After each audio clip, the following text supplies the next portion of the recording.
Assalamualaikum warahmatullahi wabarakatuh. Waalaikumsalam warahmatullahi wabarakatuh. Alhamdulillahi rabbil alamin. Wassalatu wassalamu ala asrafil anbiya'i wal mursalin wa ala alihi wa sahbihi ajma'in, amma ba'd. Yang saya hormati Ustadz dan Bunda serta teman-teman yang saya sayangi, meneladani akhlak Rasulullah SAW adalah topik bahasan yang akan saya sampaikan pada kesempatan kali ini. Kalau mau berbicara tentang akhlak Rasulullah SAW, sulit rasanya mengukir kata-kata untuk melukiskan keluhuran serta keagungan akhlaknya. Beliau adalah sosok yang tampan, sopan tutur katanya, santun perilakunya, hormat kepada yang tua, sayang kepada yang muda, disenangi oleh kawan dan disegani oleh lawan. Betul tidak? Rasulullah SAW tidak hanya mencontohkan kepada umatnya, tetapi beliau juga adalah percontohan dari Allah Subhanahu wa Ta'ala untuk seluruh umat manusia. Lalu apa yang dapat kita contoh dari beliau? Jawabannya adalah sangat banyak. Di antaranya Rasulullah SAW adalah satu-satunya pemimpin dunia dan akhirat.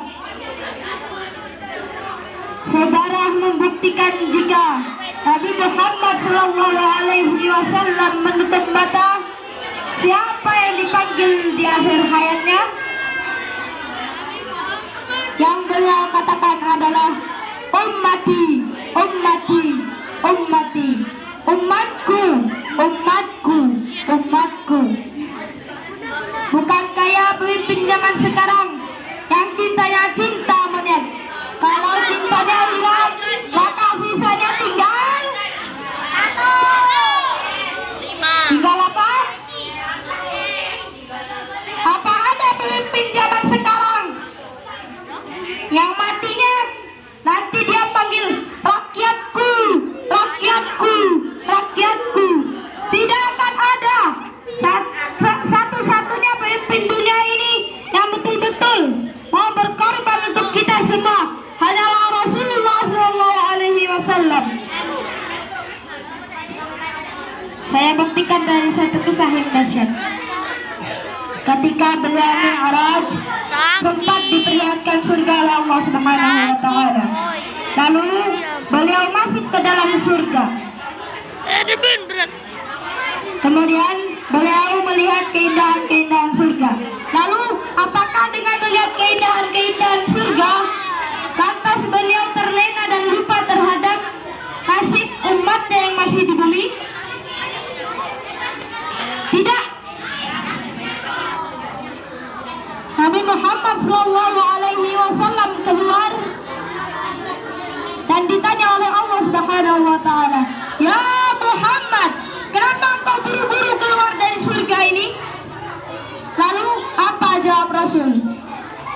"Ya Allah, aku terbayang nasib umatku yang masih di bawah, dan aku berjanji kepadamu ya Allah, aku tidak akan masuk surga ini sebelum engkau berjanji kepadaku ya Allah, agar semua umatku dibawa ramai-ramai ke dalam surga ini." Inilah bukti cinta Nabi kepada kita semua. Sudah masuk surga, yang dipikirkan adalah umatnya, bukan kayak pimpin zaman sekarang.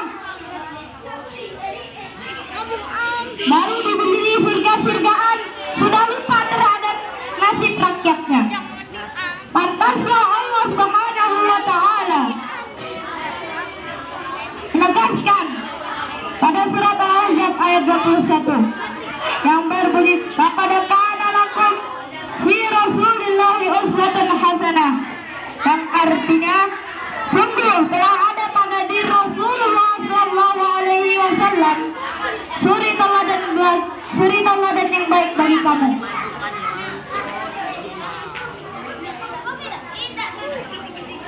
Kepemimpinan yang dicontohkan oleh Rasulullah SAW mencakup 3 kecerdasan yang merupakan syarat mutlak bagi setiap pemimpin. Sebagaimana yang diungkapkan oleh Profesor Dr. Quraish Shihab dalam bukunya yang berjudul Membumikan Al-Quran. Beliau mengatakan ada 3 syarat yang harus dimiliki oleh setiap pemimpin. Yang pertama, seorang pemimpin harus memiliki kekuatan intelijensi. Dalam artian, seorang pemimpin harus memiliki kecerdasan yang kuat. Cerdas dalam mengayomi rakyatnya, cerdas dalam menyelesaikan masalah, cerdas dalam berpolitik, cerdas dalam mengatur pemerintahan sehingga sesuai dengan cita-cita luhur negeri tercinta ini. Bukan hanya cerdas membohongi dan menipu rakyatnya ketika pemilu, bukan hanya cerdas mengumbar janji untuk mendapatkan kursi, bukan hanya cerdas menguras uang rakyat dengan jalan korupsi. Betul tidak? Jangan ditaruh di lantai. Yang kedua, seorang pemimpin harus memiliki kekuatan emosional.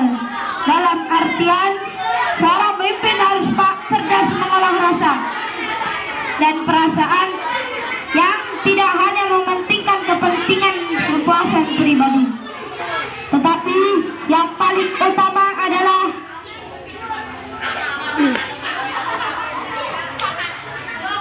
mengutamakan atau peduli mementingkan kepentingan rakyat. Yang ketiga, seorang pemimpin harus memiliki kekuatan spiritual.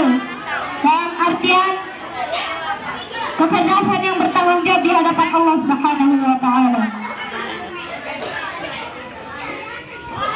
Sebagai kesimpulan, marilah kita jadikan momentum bulan Ramadan ini sebagai sarana untuk lebih mengenal dan mencintai Nabi Muhammad SAW dengan cara mencontohnya dan meneladani jejak Rasulullah SAW. Kalau tahu Upin-Ipin, janganlah engkau curi ambulan. Jika engkau adalah pemimpin, jadikanlah Rasul sebagai teladan. Saya akhiri ceramah saya. Assalamualaikum